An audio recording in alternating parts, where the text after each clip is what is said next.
드리고 갔어요. 어제는 중간에 믹서를 거의 3시간 넘었네. 그 전에 중간에 믹서를 넣었는데 믹서 변화가 있는데 그 레벨이 자꾸 올라가니까 지가 떨어져서 안 나요. 네, 그래서 소리가 안 나요. 여보.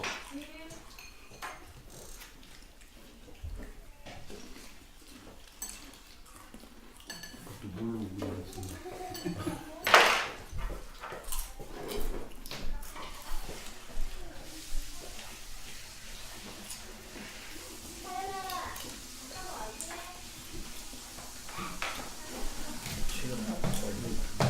또 고민을 해보니까 여기서 이렇게 해서 핸드폰으로 소리를 크게 이제 수음하는 기능이 핸드폰 자체가 없으니까 예. 진짜 소리를 뭐 이렇게 하려면 촬영 장비도 바꿔야 되고 중간에 앰프도 넣어야 되고 그런 상황이더라고요. 그래서 이제 페이스북 현장 라이브 할 때는 어쩔 수 없이 소리를 작게 하고 그 다음에 이제 유튜브에 올리는 이런 오후 강의 같은 거는 컴퓨터에 옮겨가지고 컴퓨터에서 이 소리 키우는 프로그램으로 그렇게 해야 되더라고요. 그게 바뀌었어요. 우리가 이 종교개혁사 공부가 이제 거의 끝나갑니다. 몇 번만 하면 이제 끝날 것 같은데 그 다음에 제가 교재를 선택했어요. 이번에 종교개혁 500주년 기념이지 않습니까? 그래서 이제 오후 시간에는 주로 종교개혁 관계되는 공부를 하고 싶어서 요 다음에는 꺼지지 않는 불길이라고 칼 트루먼 아니라 마이크 리브스라는 사람이 쓴 책인데 아주 종교개혁사를 쉽고 재미있게 핵심적으로 잘 서술한 책이에요. 읽으면서 많이 깨닫고 논의할 점도 많고 우리가 공부한 이 특강 종교개혁사를 더 잘 이해할 수 있고 좀 더 넓게 역사적으로 그런 아주 좋은 책이에요. 쉽게 이 책을 이제 우리가 공부하는 거 이것도 이제 교회에서 구입해서 하나씩 이렇게 교재로 여러분들에게 하나씩 사서 드리겠습니다. 그러니까 그래가지고 같이 공부하도록 하겠습니다. 따끈따끈한 책인데 아주 좋아요.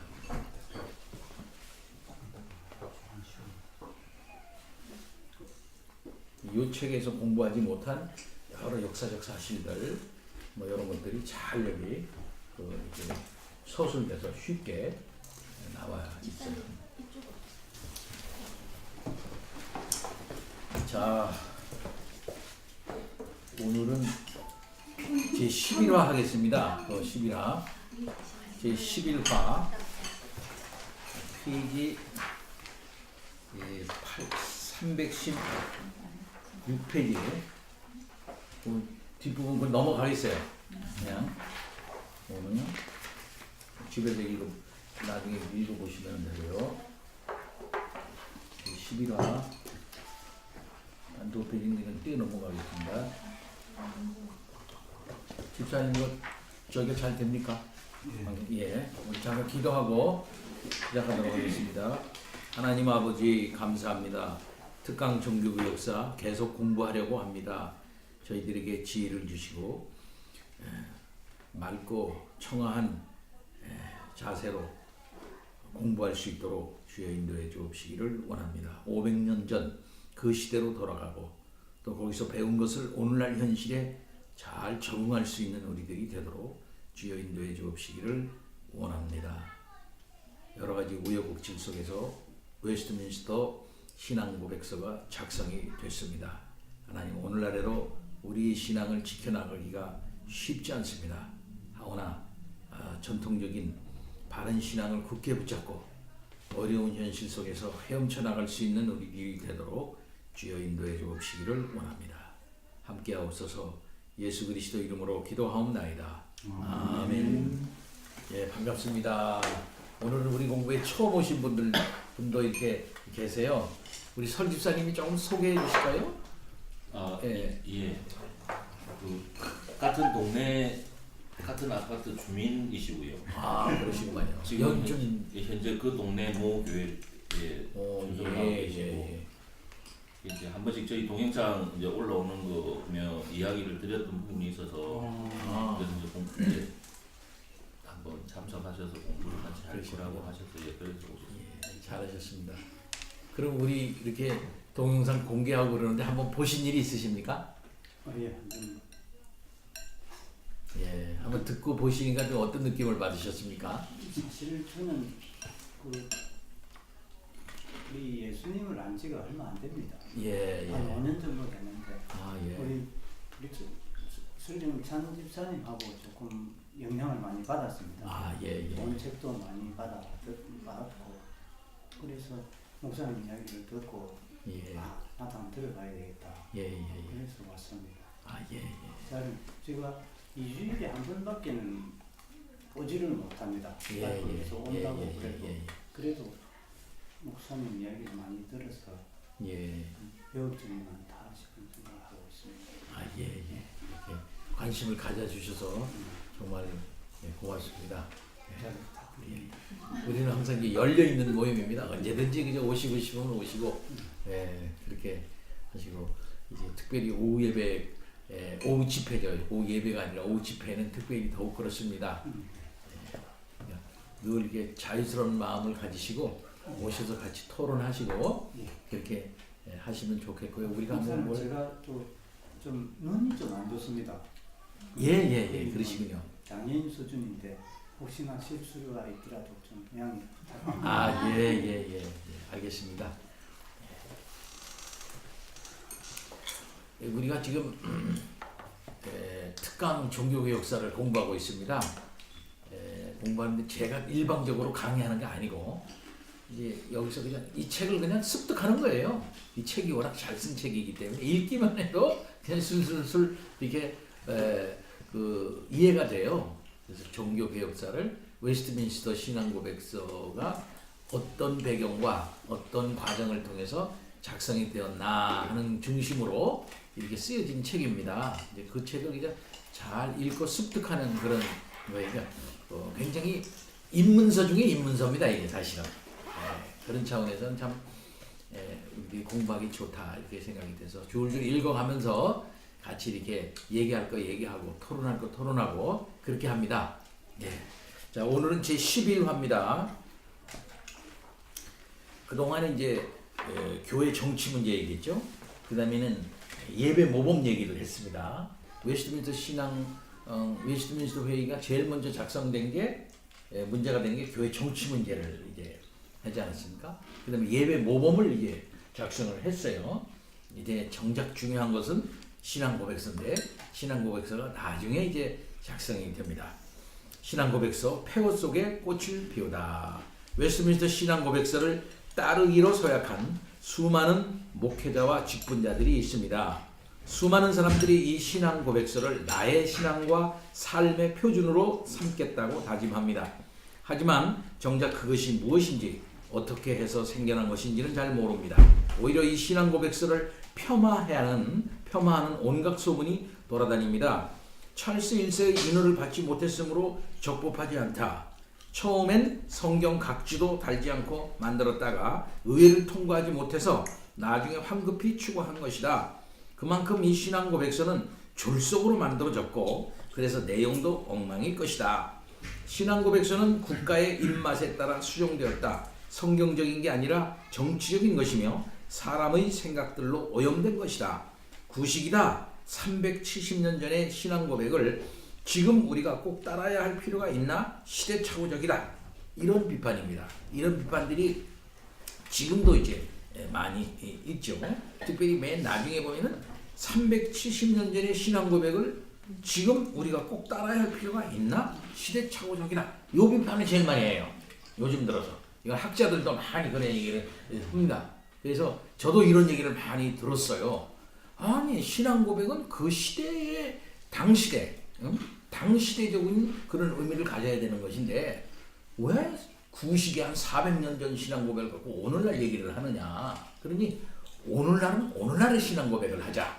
이렇게 이제 얘기를 하는데 이거는요 보통 사람만 얘기하는 게 아니라 학자들도 그런 얘기를 많이 합니다. 학자들.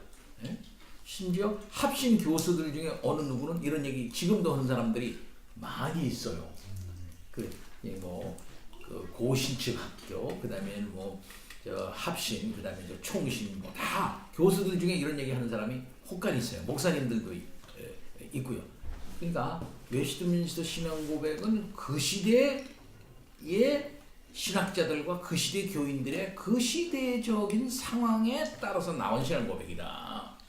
그러니까 오늘날에는 우리가 오늘날에 맞는 신앙 고백을 해야 된다. 왜? 시대가 달라졌으니까.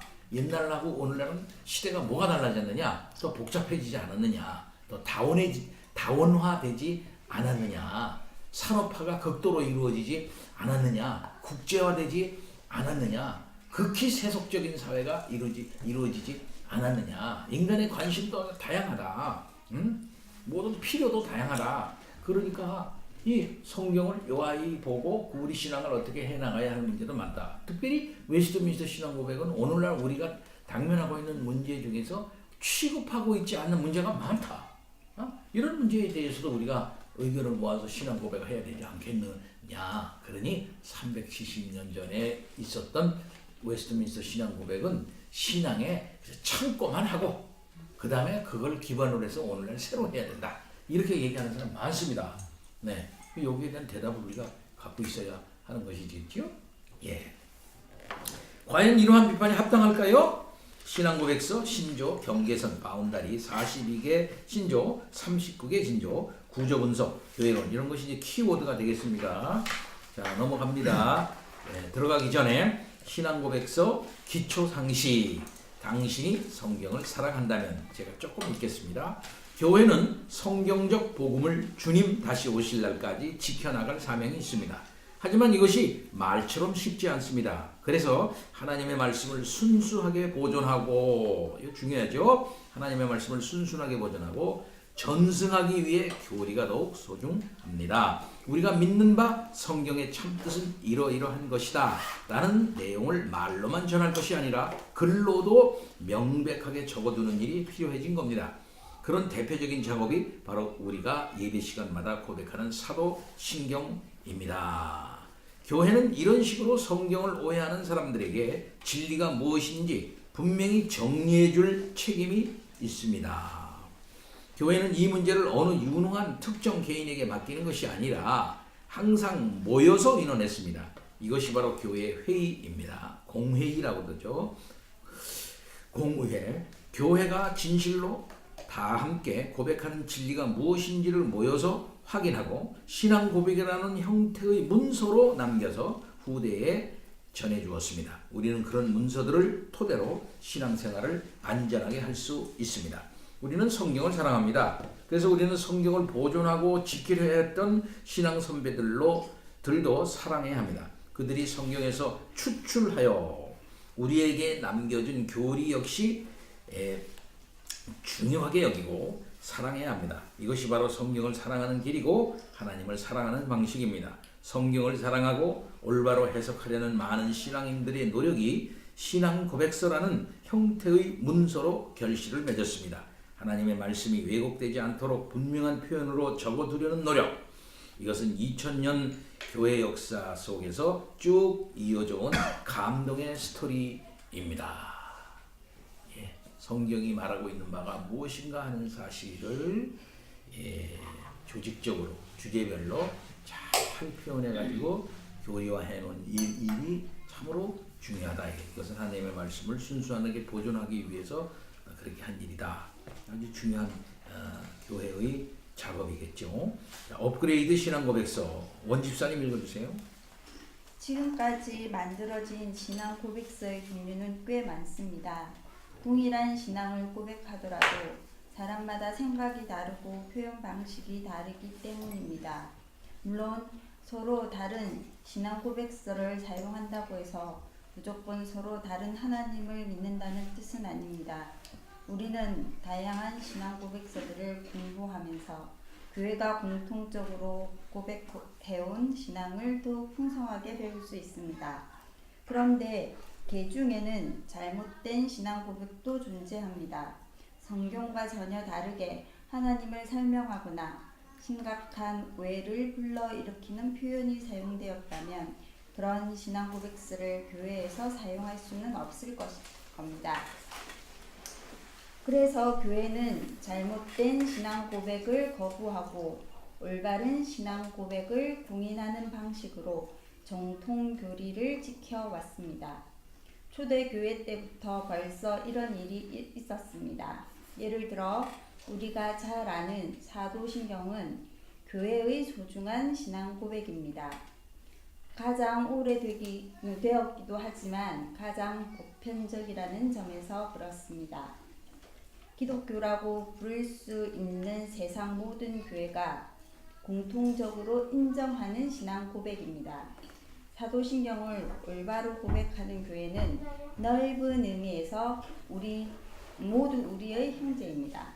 반대로 말하면 사도신경을 인정하지 않고 거부한다면 그것은 더 이상 교회가 아닙니다.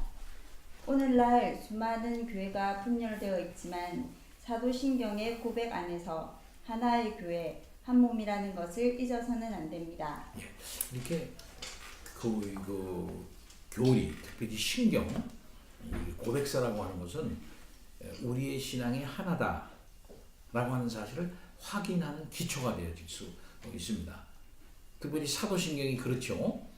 하나님에 대해서 삼위일체 하나님에 대해서 삼위일체 중심으로 되어 있지 않습니까? 하나님 믿고 그 다음에는 예수님 믿고 성령님 믿고 교회를 믿고 종말 하나님이 우리를 살려주신 것과 마지막에 오실 걸 믿습니다 라는 거거든요.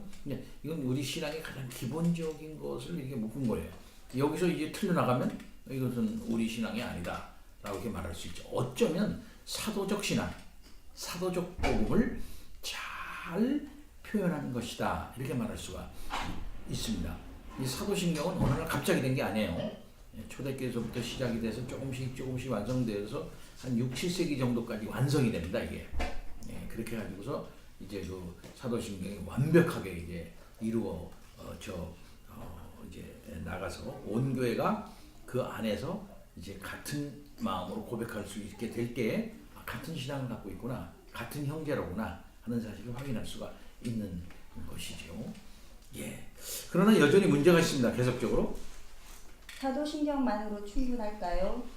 사도신경만 고백하면 교회는 충분히 이단을 물리칠 수 있을까요? 아쉽게도 그렇지 않습니다. 사도신경의 모든 구절에 다 동의하더라도 그 짧은 몇 구절을 다르게 해석하는 사람들이 항상 있었고 여전히 그게 문제였습니다. 말로만 사도신경을 함께 고백한다고 하면서 실제로는 자기 멋대로 이해한다면 그가 우리와 동일한 신앙 고백을 하고 있다고 말할 수 있을까요? 그럴 수 없습니다. 그래서 더 정확하고 분명하고 자세한 표현을 담은 신앙 고백서가 필요합니다. 교회는 이후 몇 개의 신앙 고백서를 더 만들었습니다. 사도신경 이후 초기 기독교 시대에 만들어진 신앙 고백서들을 고대 신조라고 부릅니다. 이 신조들은 주로 예수 그리스도와 삼위일체에 대한 잘못된 생각들을 교정해주는 목적이었습니다. 니케아 신조, 니케아 콘스탄티노플 신조, 칼케톤 신조, 아타나시우스 신조 등이 그것입니다. 이 신조들은 온갖 이단적인 사상들로부터 교회를 보호하는 데 커다란 역할을 했습니다. 하지만 중세의 오랜 시간을 지나면서 교회는 또다시 잘못된 사상들로 오염되어 갔고 종교개혁 시대에 이르러 수많은 신앙 고백서가 다시 필요해졌습니다. 이것을 글로만 적으면 재미도 없고 머리에도 들어오지 않으므로 그 다양한 신앙 고백서의 역사를 도표를 활용해서 간단히 살펴보겠습니다. 신앙 고백서의 역할이 뭡니까? 두 가지라고 말할 수 있어요. 진리 보존, 진리를 보존하고 이단을 방어한다. 이 두 가지 큰 목표가 있다고 할 수가 있겠어요. 그래서 신조라고도 그러고 신경이라고도 그러고 그래서 사도신경이다 이렇게 말을 하는데 이것은 공교회, 교회의 회의에서 정한 것이다 이렇게 말할 수가 있겠습니다. 그래서 그것을 정해가지고 교육의 수단으로 삼아가지고 문답을 만들죠. 문답. 우리가 지금 공부하고 있는 웨스트민스터 신앙 고백서가 있고 그 고백서를 갖다가 초신자들과 어린아이들에게 공부하기 위해서 문답서로 만든 게 첫째는 소요리 문답. 짧다 이 말이에요. 소요리. 쇼트입니다. 쇼트. 짧게 만든 거예요. 그 다음에 우리가 토요일말에 공부하는 대요리 문답은 라거. 그러니까 좀 큰 거다 이게죠. 근데 여기는 문제가 좀 이게 많고 좀 대답이 좀 길고 또 복잡한 문제도 다루고 우리가 지금 계속 지금 그동안에 다룬 이 종만의 문제를 대요리 문답을 길게 다루고 있지 않습니까? 예, 그런 문제 196문으로 이게 되어져 있죠. 대요리 문답이요. 그래가지고서는 이 대요리 문답은 좀 교회의 지도자들 그 다음에 소요리 문답을 공부한 좀 성숙한 사람들 이런 사람들한테 대요리 문답 공부를 시킨단 말이죠. 소요리 문답은 초신자들, 어린이들 이런 사람들한테 소요리 문답을 이제 시키고 있죠. 근데 우리나라는 웨스트민스터 신앙 고백서를 우리의 교리 표준으로 받는다 이렇게 고백해놓고 저는 솔직히 말해서 우리도 장로교고 합동측 장로교고 아주 골수였는데 우리도 말만 웨스트민스터 했지 실제로 웨스트민스터 문서를 본 거는 신학교 들어가서 봤어. 교회에서 목사님이 안 가르쳐줬어요. 그 다음에는 소요리 문답도 공부해 우리가 그 유년주일학교 중등부, 고등부, 대학부 뭐 교사까지 다 하고 신학교까지 갔는데도 불구하고 배우지 못했어요. 심지어 대학부에서도 안 배웠어. 제가 총신대학 신학과를 갔단 말이에요. 거기서도 안 가르쳐. 네, 말만 하지 실제 내용을 안 가르친단 말이에요. 내용을. 이게 웨스트민스터 본문입니다. 근데 거기 들어가서는 사실상 그 종교교육사 시간에 루터의 92개조 있잖아. 95개조. 그 95개조 거기 가서 봤어요. 대학교 가가지고 원문으로 보고 영어로 보고 한국말로 번역된 거를 그 당시 목사님이 그 교수가 번역해가지고 다 이렇게 자기가 카피해가지고 쫙 나눠줘가면서 한번 강독해본 일이 있습니다. 이렇게 말만 하지 실제로 교인들한테 안 가르쳐준단 말이에요. 웬일일까요? 네? 웬일일까요? 장로교 목사들은 다 헌법에 의해 가지고 그 목사 되기 전에 선서를 합니다. 다 100%다요. 웨스트민스터 신앙 고백서와 대소리 문답과 예배 모범과 건징조례 정치 모범을 우리 잘 실천하기 위해서 선서하겠습니다. 그걸 하나님의 말씀으로 믿고 그 성경을 총괄한 것으로 믿으며 그러면서 이제 그걸 가르치기로 선서를 해요. 그대로 믿고 그걸 가르치기로 선서를 해. 그러면서 안 가르쳐. 네. 근데 제가 알기로는 제 경험으로는 우리나라 목사, 장로교 목사의 90% 정도가 목사 되기 전에 웨스트민스터 신앙 고백서를 한 번도 안 읽어본 사람이 많을 거라는 90% 정도. 그렇게 생각해요. 저는. 왜? 저도 목사 되기 전에 내가 장로교 목사가 되는데 이 장로교에 대해서만 알고서 내가 해야 되지 않겠나. 그러니까 장로교인은 무엇을 믿는가라는 클락이 쓴 고든 H 클락이라고 하는 사람이 쓴 그 책이 두꺼운 책이 있어요. 요망이. 근데 나중에 알고 보니까 그게 뭐냐면 웨스트민스터 신앙 고백서 해설집이야. 그거를 제가 목사 되기 전에 정독을 했어요. 그래서 그걸 읽고 나서야 아하 우리가 이런 거구나 하는 사실을 그때 가서 깨달아요. 제가 합신 사회에 나왔어요. 합신 잘 가르친다고 소문났습니다. 말만 칼빈 그러지 실제로 칼빈의 기독교 강요를 강독을 하는데 그때 최낙재 교수가 강독을 했어. 원서 강독했어요. 우리가 원서 강독하는데 1년을 강독을 해. 1년을 강독하는데 얼마 나간 줄 압니까? 한 30페이지나 나가나?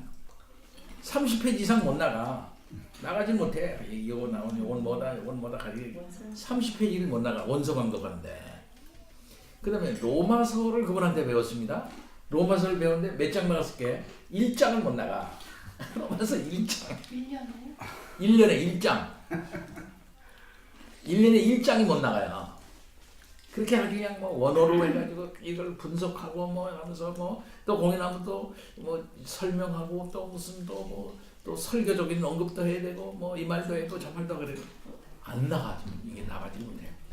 뭐 그건 그렇다 치라도 난 참 아까운 것이 웨스트민스터 신앙 고백서 본문을 원문과 영어와 라틴어로 되어 있지 않겠습니까? 라틴어, 그 다음에 또 라틴어로 되어 있고, 그 다음에 또 영어로도 되어 있고 말이요. 원래는 영어지만은 영어로 되어 있을 겁니다.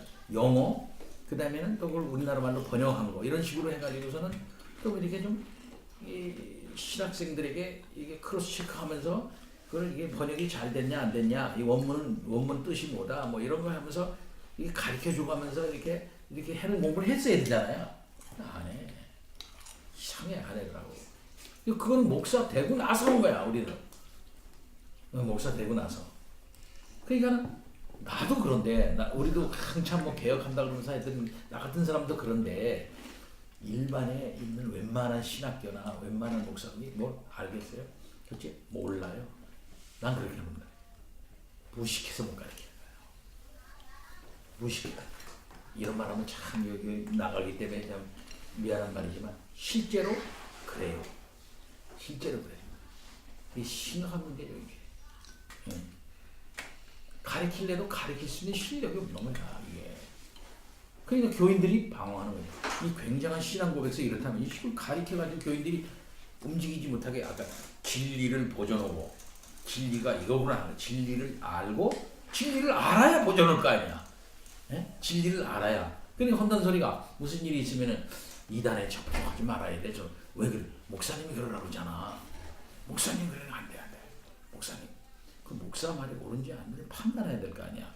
목사도 믿는 게 있고 교인도 믿는 게 똑같은 거 아니야. 웨스트민스터 신앙 고백서 그거 다 믿는 거 아니에요. 목사만 혼자 비밀스럽게 갖고 있는 게 아니라 이 말입니다. 고백서가. 교회가 전부가 보물처럼 갖고 있으면서 그 터 위에 쓰라고 하는 거. 그러니까 그걸 교회에서 잘 가르쳐야죠. 교인들이. 그래야 교인들이 정확하게 알고 우린 이걸 믿는다. 이건 이래야 된다 하고 이단을 분별하고 방어할 수 있는 거 아니겠어요? 오늘 한국교회 이단이 난리치는데 그건 교단적으로도 감당이 안 됩니다. 지금 교인이 감당 못해요. 왜 그럴까요? 교인과 교회와 지도자들이 진리를 분별할 수 있는 실력이 없는 거예요. 이게 진리 분별을 이단을 분별할 수 있는 실력이 없고 진리를 아주 정확하게 공격하고 방어하고 변증할 만한 실력이 없는 겁니다. 이게 문제 아니에요. 그러니까 교회가 약한 거죠. 근데 옛날에 웨스트민스터 신앙 고백서를 작성한 그들은 어땠어요? 우리가 믿는 게 뭐다. 그걸 정확하게 밝히고 그 다음에는 잡대한 이런저런 거를 갖다가 방어하고 이렇게 분별할 수 있는 그런 자세를 다 갖췄다는 거죠. 그렇기 때문에 교회에서 가르쳐야 된다. 그냥 우리 아이들과 우리 교회, 어린아이 제일 먼저 해야 될 게 뭘까요? 소요리 문답을 가르쳐야 돼. 어린이 소요리 문답. 집에서 하나님 어떤 분이냐? 하나님 어떤 분이시지? 응? 죄가 너 뭔지 아냐? 죄가 뭔지 알아? 예수님이 누구게? 예수님이 우리를 위해서 무엇을 해줬지? 예수님 뭐 때문에 좋은 거야 그러면은? 예수님 믿는다 그러는데 그 예수님 믿는 게 뭐니? 예수님 믿는다는 게 뭐야? 예수님 믿으면 어떻게 되니? 그런 거 하나하나 캐물어서 아이들에게 하나하나 물어서 정확하게 가르쳐야 돼요.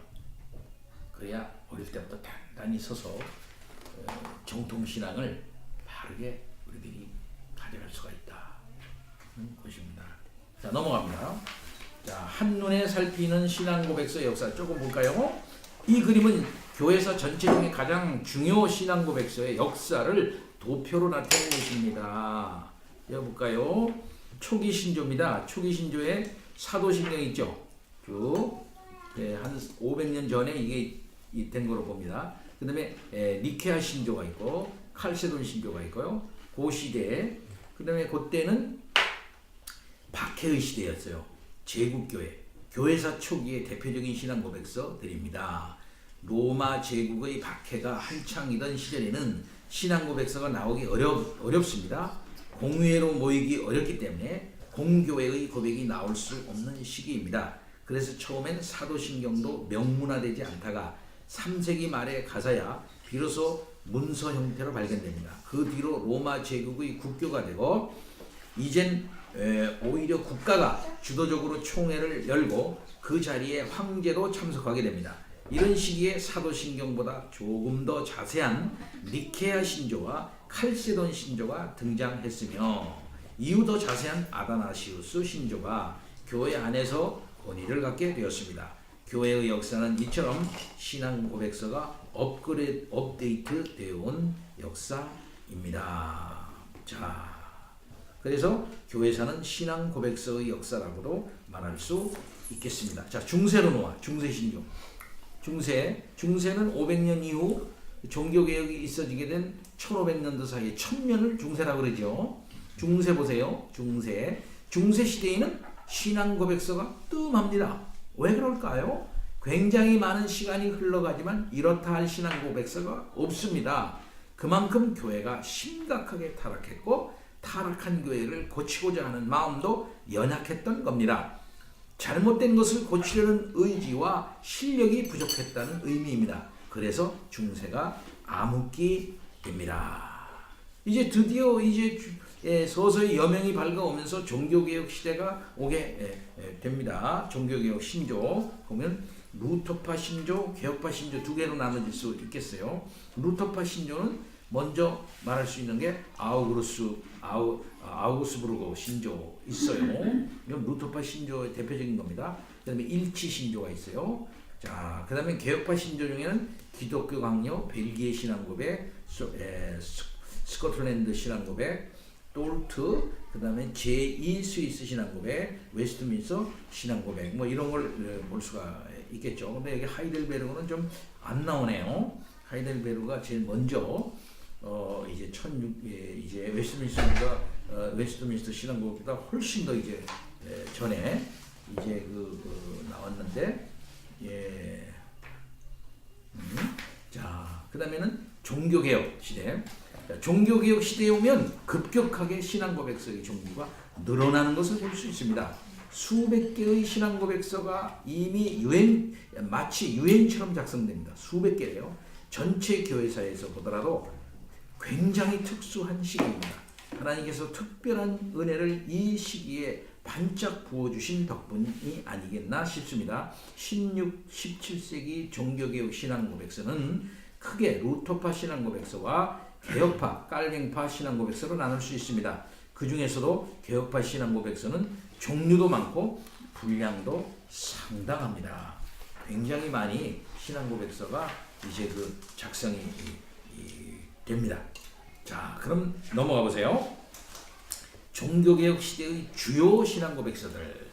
먼저 루터파 신앙고백, 아우구스부르그 신앙고백, 그 다음에 스모칼트 신앙고백. 여기 보면 그 다음에는 대륙 개혁파 신앙고백, 기독교 강요 봅니다. 눈에 띄는 것은 깔뱅의 기독교 강요입니다. 이것은 공교회의 작업은 아니지만 일종의 신앙고백서입니다. 종교개혁 사상이 불온하고 불경건한 이단자들의 생각이라는 오해에 맞서 우리의 신앙은 그런 것이 아니라 오히려 정통신앙을 회복한 것이라는 사실을 변호했던 중요한 책이지요. 이후 초기 개혁파 신앙 고백서는 주로 스위스에서 깔뱅, 불링거, 쭈링글리 등에 의해 작성되었습니다. 그래서 제1 스위스 신앙고백, 쭈리 신앙고백, 제네바 신앙고백, 그 다음에 제2 스위스 신앙고백. 자, 이것을 이어받은 것이 스코틀랜드 신앙고백서와 벨직이라는 말보다 벨기에라는 신앙고백이 맞는 말이라고 해요. 벨기에 신앙고백서 등의 제2세대 신앙고백서입니다. 이들 역시 로마 캐토릭 교회의 압제 속에 힘겨워하던 수많은 신실한 신자들에게 진짜 신앙이 무엇인지를 알려주면서 그들이 결코 틀리지 않았음을 위로하고 격려하는 역할을 해 주었습니다. 영국의 신앙고백, 여기 10조, 13조, 6조, 42개조, 39개조, 요즘 39개조가 유명하죠. 그런 신앙고백서가 성공의 신앙고백으로 있는데, 성공의 신앙고백 여기 한번 볼까요? 잉글랜드 신앙고백서는 영국인 말합니다. 별도로 구분하여 그려보았습니다. 앞쪽에 작은 파편이 보일 것입니다. 10조, 13조, 6조, 42개조 뭐 이런 거. 헨리 8세는 솔직히 마음에도 없는 종교 개혁을 했기에 처음에 신앙 고백서를 제대로 만들지 않았고 단순한 원칙들에 불과했습니다. 이것이 10개조, 13개조, 6개조 등의 초기 신앙 고백서입니다. 특히 6개조 신앙 고백서의 경우는 개혁이 아니라 오히려 개혁이었습니다. 그런데 잉글랜드가 비로소 종교개혁의 진도를 쭉쭉 뺐던 것은 에드워드 6세 시절이었고 이때 42개조 신앙고백서가 탄생했습니다. 엘리자베스 1세 시절에 이것을 약간 개정해서 40에 하나 감한 39개조 신앙고백서가 만들어지고 이것은 100년 가까이 잉글랜드의 신앙고백서로 정착합니다. 그 다음에 똘트 한번 볼까요? 똘트 신조, 도르트 신조. 시간이 지나서 구교와 신교가 벌리는 지리한 싸움 탓에 얻는 것이 없이 희생만 늘자 이제는 서로 터치하지 말고 각자의 지역에서 알아서 믿고 살자는 분위기가 생깁니다. 도르트 총회는 바로 이런 상황에서 개신교를 채택한 국가들의 대표가 모인 일종의 국제 기독교 총회입니다. 마침 당시 네덜란드에는 예정론을 잘못 이해한 일단의 학파가 정치 세력에 이용당하면서 내전 상황까지 치닫는 위기에 빠져 있었습니다.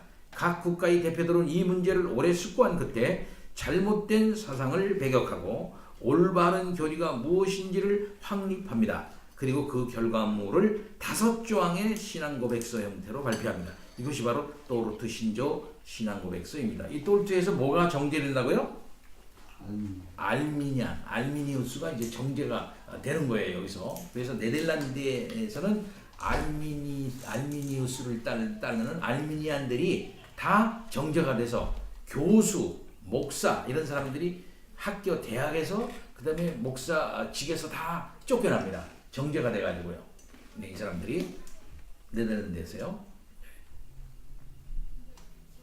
자, 근데 이제 알다시피 여기서 쫓겨난 그 알미니안들이 이제 사실 그들이 영향을 준 게 누구죠? 웨슬레 후기 웨슬레에게 영향을 줘가지고 웨슬레가 그걸 채택한다 그랬죠.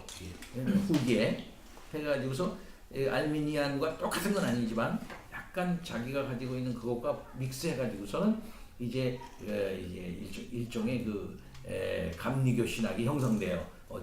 가는 겁니다. 이게 감리교 신학은 사실 알미니안이즘에 기초하고 있다. 이렇게 말할 수가 있겠어요. 근데 사실 이것은 네덜란드 똘트에서 이미 정제된 거예요. 정제됐다는 것은 무슨 말이냐면 교회에서 가르칠 수 없다. 그리고 그걸 가르치고 그렇게 믿는 사람들은 다 나가라. 그래서 목사들이 다 정직됐어. 파문돼가지고 다 쫓겨났어요. 교회에서. 다 교회에서 쫓겨났어요. 교수들도 다 쫓겨났어요. 그 사람들이. 그런 거예요, 사실은. 자, 앞에 그림에서 까만 거 보세요. 앞에 그림에서 종교개혁 시대, 특히 개혁파 신앙고백서를 확장해서 더 자세히 그려보면 아래와 같습니다. 종교개혁 시기에 도시마다 신앙고백서가 쏟아져 나옵니다. 이들은 순식간에 이웃마을에 전파되고 널리 사용되고 더 업그레이드되기도 합니다. 혹은 아예 기존적인 것을 업데이트하기도 합니다. 그 중에서도 가장 우수한 몇몇 신앙고백서는 변하지 않는 보석처럼 수백 년의 시간을 뛰어넘어 오늘날까지도 실제로 사용되고 있습니다. 웨스트민스터 총회의 신앙고백서 역시 그 중에 하나입니다. 이게 요즘 들어서 이제 그 미국에서 그때 당시에서부터 지금까지 작성된 신앙고백서를 모아가지고 연구해놓은 책들이 나와요. 지금까지 제가 가지고 있는 것만 해도 3권짜리, 좀 이따 4권 또 나올 거예요. 이렇게 두꺼운 것, 이렇게 두꺼워요. 그것들이 다. 이렇게 많아요. 이게. 그건 뭐 하는 것이 신앙고백서. 원문으로 다 1권, 2권, 3권 이렇게 두꺼운 것들이 지금 굉장히 많아요. 우리가 아는 웨스트민스터 신앙고백서 이런 정도가 아니라 굉장히 많습니다. 그 나라마다 또 그 도시마다 이렇게 개혁파 신앙고백서가 계속 작성되어지고 서로 간에 연락을 주고받고 그렇게 하면서 이제 많은 것들이 이제 작성되고 이제 이어져 내려오고 있는 것을 볼 수 있습니다.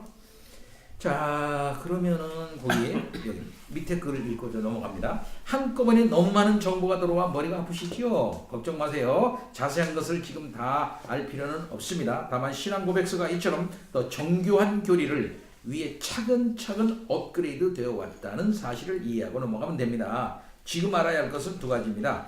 1. 시대별로, 국가별로 굉장히 많은 종류가 있구나. 신앙 고백서가 한두 가지가 아니구나. 두 번째, 신앙 고백서 중에도 더 좋은 것과 덜 좋은 것이 있겠구나. 그렇겠죠?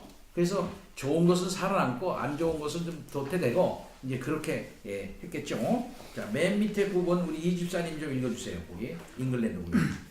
잉글랜드의 신앙 고백서가 존 녹스에 의해 탄생한 스코틀랜드 신앙 고백서와 통합되면서 완전히 새로운 신앙 고백서로 재탄생한 것이 바로 웨스트민스터 신앙 고백서입니다. 그러니까 웨스트민스터 신앙 고백서는 스코틀랜드 신앙 고백서가 기초가 되었다 이렇게 말할 수 있겠죠. 근데 아다시피 스코틀랜드 신앙 고백서를 잘 해가지고 번역 우리가 설명해준 책이 나왔죠 얼마 전에. 누가 했어요? 이광호 목사님이 냈어요. 그런 것들을 하나씩 갖고 있으면 좋겠습니다. 계속. 나중에 살펴보겠지만 잉글랜드는 이 신앙 고백서를 다시 버리고 기존의 39개 신조로 돌아가 버립니다. 예. 그래서 그래프를 저렇게 중간에 뚝 끊기는 모습으로 그렸습니다. 예. 웨스트민스터 신앙 고백서가 가장 좋은 이유는 건전한 신앙 고백서들 중에서 비교적 최신 버전이기 때문입니다. 이것이 의미하는 것은 기존의 약점들이 보완되었다는 것입니다. 특별히 중도를 잡아주는 역할을 했습니다. 공신력에 있어서도 확실합니다. 스코틀랜드, 잉글랜드, 아일랜드 교회가 하나의 신앙 고백서를 고백해 보자는 멋진 시도였으니까요.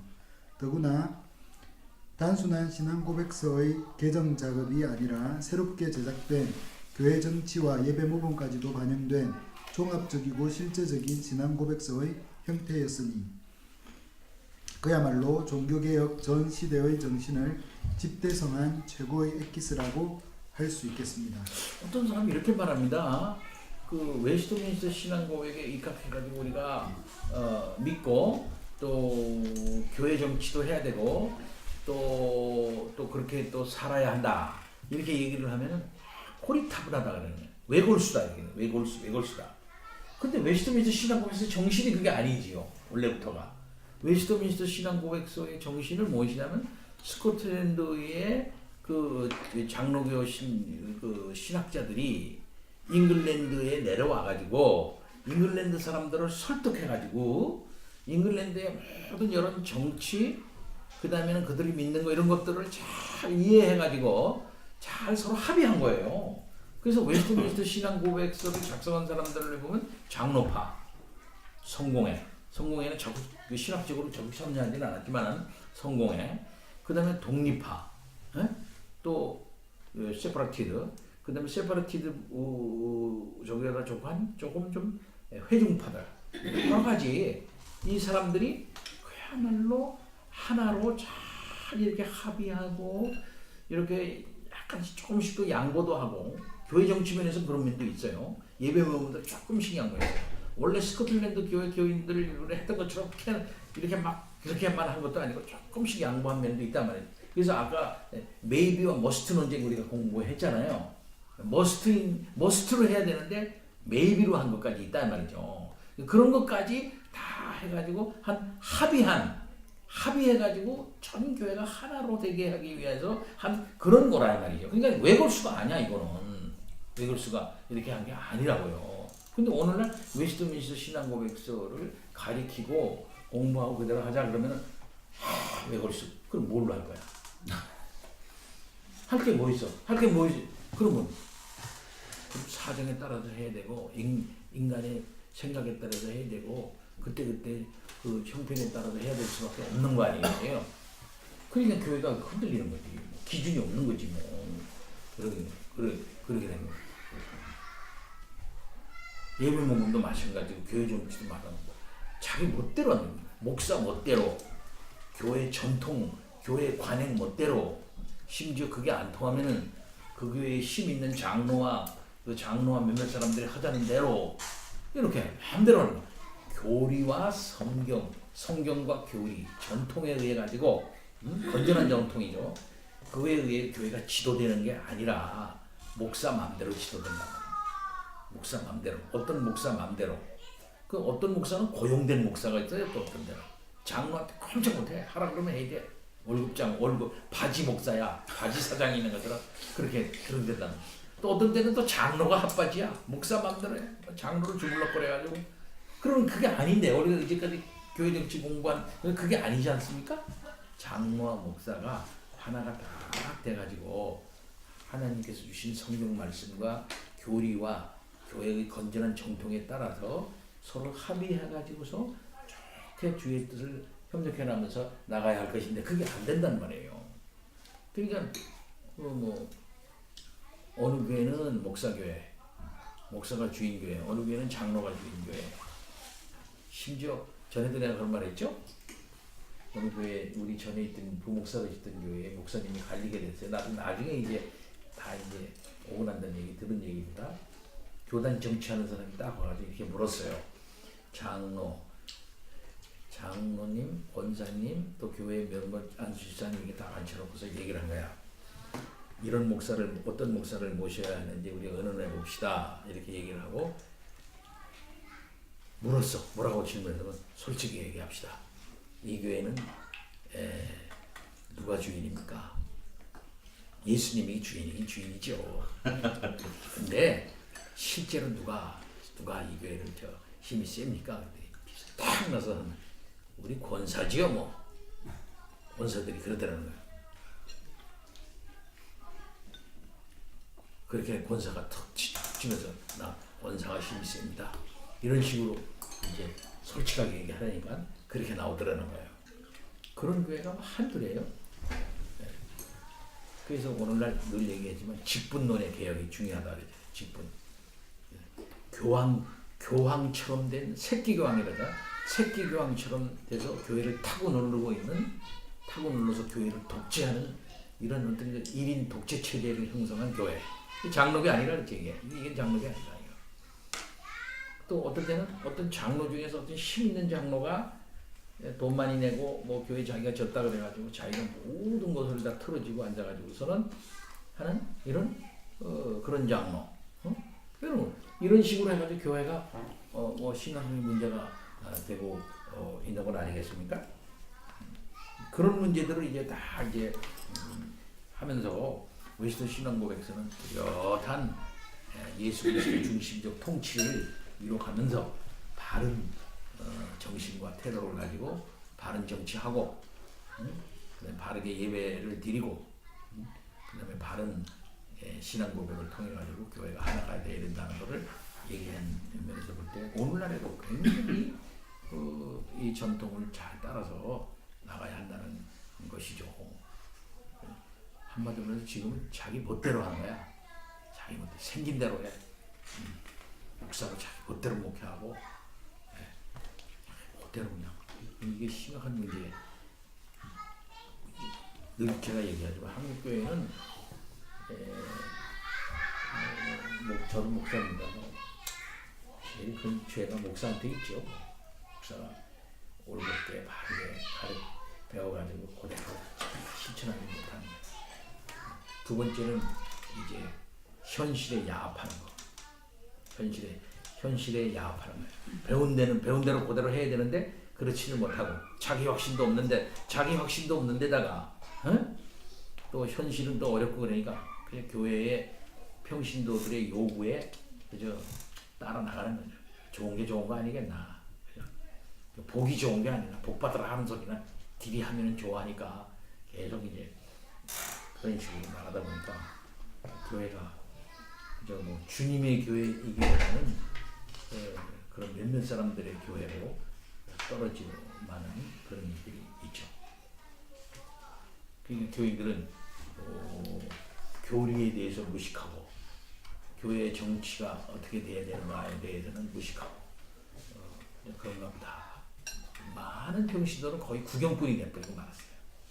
거의 예배에 와서 이제 구경하다가 내가 뭐 말해야 소용이 있나 그런가 보다. 구경꾼이 되어지고 그러면은 뭐 시니컬한 약간의 그 불평분자처럼 그래서 패배주의자들처럼 있다가 가고. 옛날에 우리 독재국가를 살았을 때, 군사 독재국가 시대를 살았을 때, 그저 국민들이 좌절에 빠지잖아요. 좌절에 빠져버리는 거야. 어떻게 할 줄도 모르고 그런 상태로 있는. 특별 자료 공부합시다.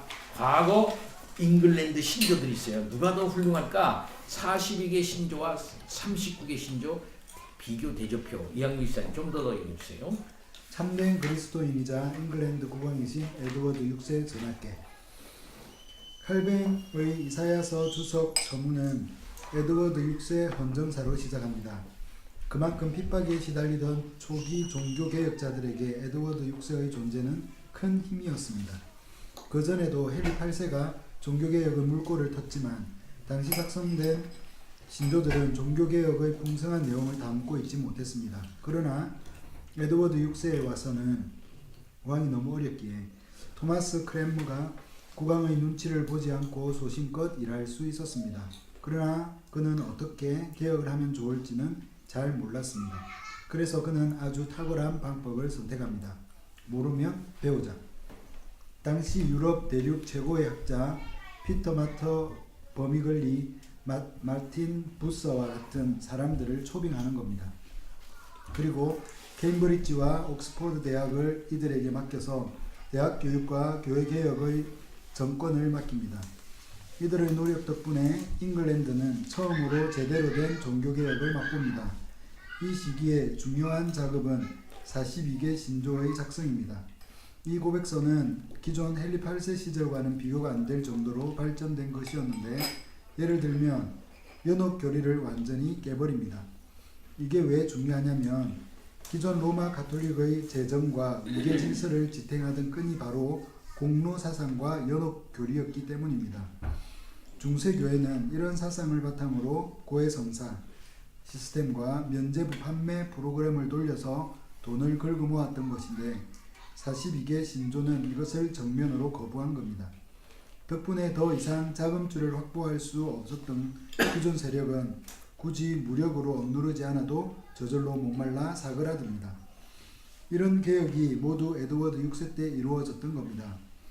42개 신조는 당시로서는 대단히 뛰어나서 후대의 엘리자베스 1세 시절에 만든 39개 신조보다 오히려 더욱 엄밀한 내용이 많습니다. 저는 전체적으로 볼 때 앞의 것이 더 좋아 보이는데 여러분 눈에는 어떠세요? 두 신앙 고백서의 차이점을 직접 살피고 판단해 보세요. 예, 계속. 39개 신조가 42개 신조에 비해 어떻게 달라졌는지 비교해 봅시다. 또한 각각의 신조가 어떤 시대적 정황 속에서 탄생했는지 숲 단원에서 공부한 것들을 떠올려 보세요. 예, 42개 신조와 39개 신조를 이제 비교합니다. 42개 신조는 토마스 크랜머, 마틴 부처, 피터 마터 버미글리가 주도해가지고 만든 엄밀한 거죠. 예. 그 다음에 쭉 갔다가 뭐가 없어집니까? 10번에 은혜에 관하여 그게 없어져 버려요.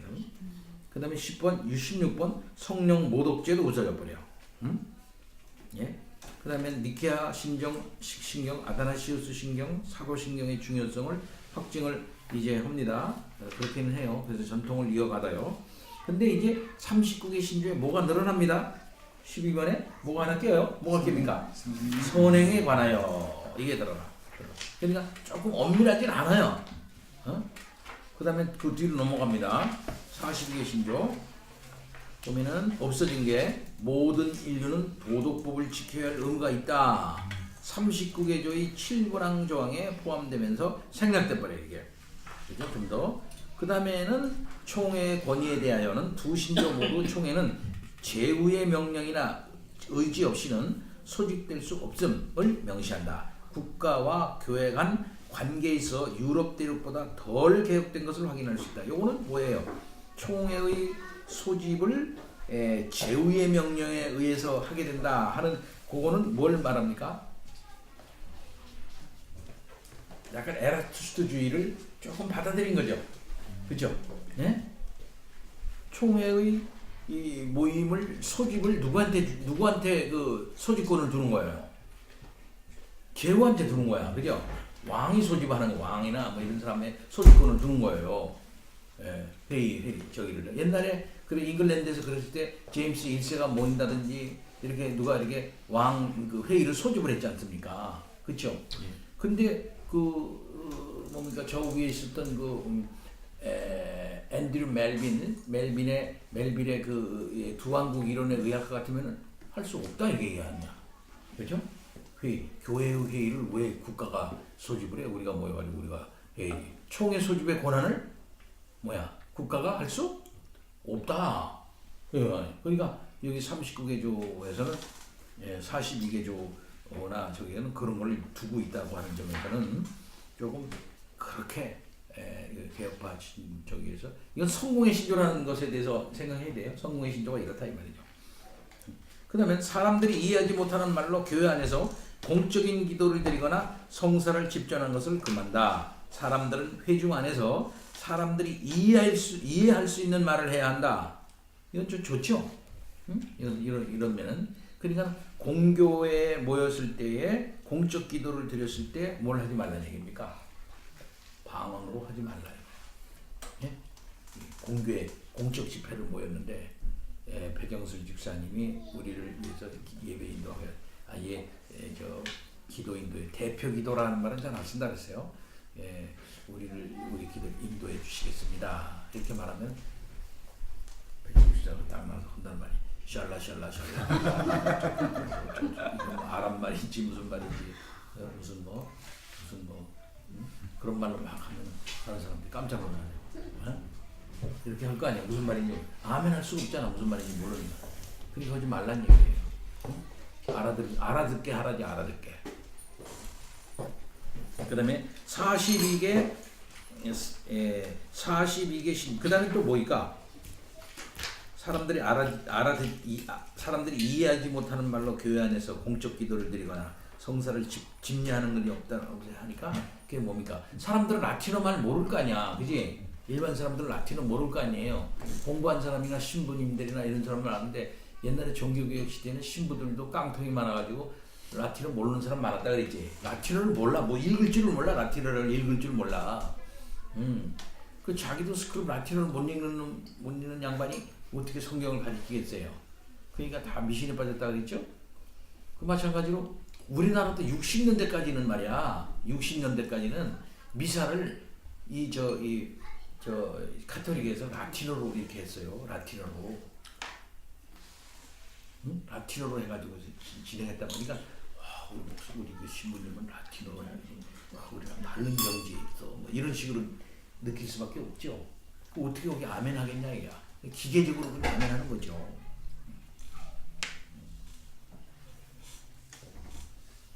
42개의 신조는 세례와 성찬 두 가지 성례를 집중적으로 언급합니다. 39개의 신조는 로마의 7성례를 구체적으로 언급하고 성경에서 명한 것이 아님을 지적합니다. 예. 그렇죠? 39개에서는 로마 캐토릭 교인인 화채설이 비성적인 것을 더욱 강조를 합니다. 이건 좋죠. 로마 캐토릭은 성도들에게 포도주를 나눠주지 않았습니다. 종교개혁 이후 신교도들은 떡과 포도주를 먹고 마시며 성찬의 유익에 참여할 수 있었습니다. 이중배찬 그러니까 빵과 포도주를 성도들에게 나누어주는 것에 대해서 그 사람들이 왜 그 포도주를 안 나눠줬다고 그랬어요? 지금도 포도주 안 나눠주죠. 지금도 포도주를 이제 사람들한테 입에다가 이렇게 하면서 버리세요 하고 떡을 이렇게 맨다가 넣어준다든지 손으로 받아가지고 주잖아요. 근데 포도주는 자기만 혼자는 홀라 먹어. 그 주님이 그렇게 하라고 했나요? 다 저 떡도 나눠주시고 잔도 다 나눠주셨잖아요. 왜 그럴까요? 왜 포도주 혼자 다 홀랑 신부 홀랑 다 쳐먹어? 왜 그럴까요? 쉽게 말해서 흘릴까봐 쉽게 말해서 흘릴까봐.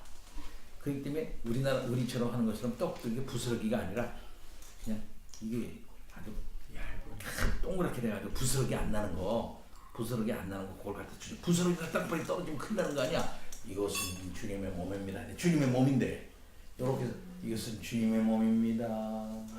그런 순간 이게 홀랑 못해서 화채 주님의 몸 실제의 몸으로 변한 건데 요거 깨져가지고서 부스러기 땅바닥에 부스러기 떨어지면 안 되잖아요. 그러니까 떡으로 안 하고 그냥 깨지지 않게 팍 만든 그걸 가지고 입에다가 팍 넣어준단 말이에요. 손에다 받쳐서 잘 떨어지지 않게 하고. 포도주는 더 위험하지. 주님의 피입니다. 근데 그 흘리면 더웠어. 잘못했다가 그 자기가 올라다 그 이제 주다가 흘리면 안 되니까. 그게 더 신비로운 것인가 이 말이에요. 그게 말이 안 되는 거죠. 여기서부터 그걸 얘기 분명히 하고 있었던 거예요. 벌써.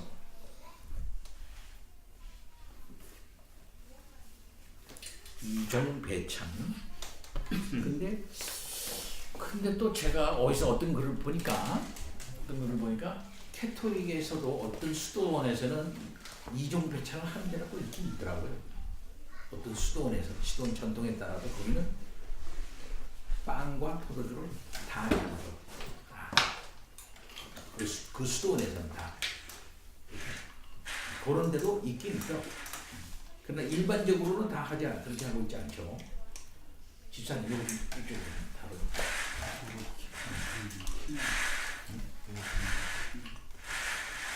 이거 보자고. 더워?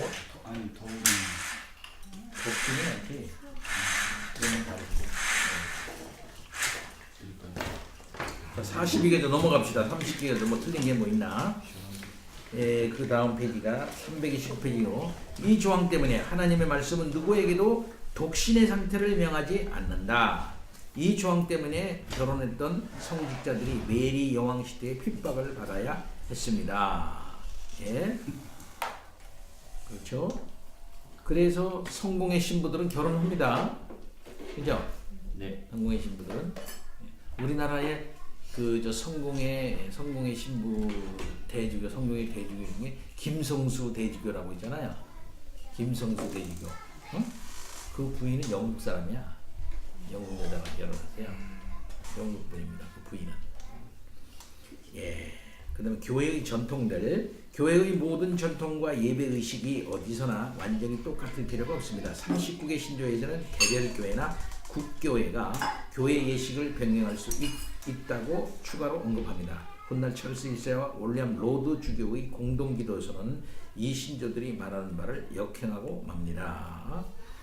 그 다음에 공동기도서와 국교회의 의식에 대해서 예배 의식을 위한 공동기도서가 먼저 작성되고 신조가 후에 작성되었음을 알 수 있겠지요. 여기서는 공동기도서, 성공회에서는 공동기도서를 사용합니다. 우리 개혁파에서는 공동기도서를 어떻게 해요?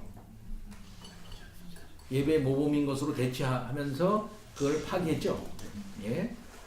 그래서 캐톨릭도 그렇고 처음에는 뭐 어떻게 할 줄 모르니까 공동 기도서를라도 만들어져 가지고 간단하게나마 그걸 써서 어떻게 할 줄 모르니까 기본으로 삼읍시다 했지만 그것이 기계적으로 돼버리고 말잖아요. 그죠? 그래서 신부가 뭐라면 대답해서 뭐뭐뭐 하는 것처럼 또 공동 기도서가 다 그대로 하도록 그렇게 하니까 그때마다의 성령의 역사를 이제 가감한다거나 그런 일이 있게 되고 기계적이 됐기 때문에 그때 당시에 마음이 실리지 않고 이런 경우가 있기 때문에 공동 기도서는 안 쓰고 다만 예배 모범이라는 것으로 어느 정도 커버해가지고 이렇게 큰 구도 속에서만 한다 이 말씀이에요. 두 신조 모두 동일하게 로마의 주교는 치권이 없고 시민 통치 권한에 대해서 두 신조 모두 동일하게 로마의 주교는 치리권이 없다고 선을 긋고 여왕이 교회의 보호자이며 최고 통치권자임을 명시합니다. 이거 어떻게 생각할까요? 이건 성공회니까. 헨리 8세가 처음부터 주장했던 게 뭐야? 교회의 머리는 누구라 그랬어? 수장령이라 해서 수프림. 교회의 수장은 누구라 그랬어? 수장령이라 그러죠? 자기라 그랬단 말이에요. 영국 교회의 수장은 나다 이랬단 말이에요. 수장령이라 그러죠. 그렇게 해가지고 잉글랜드 교회를 만든 거 아니에요? 그건 그 전통을 그대로 갖고 온 거지. 예, 사실 지금도 마찬가지예요. 지금도 그러면 캔터베리 대주교 임명 누가 해요?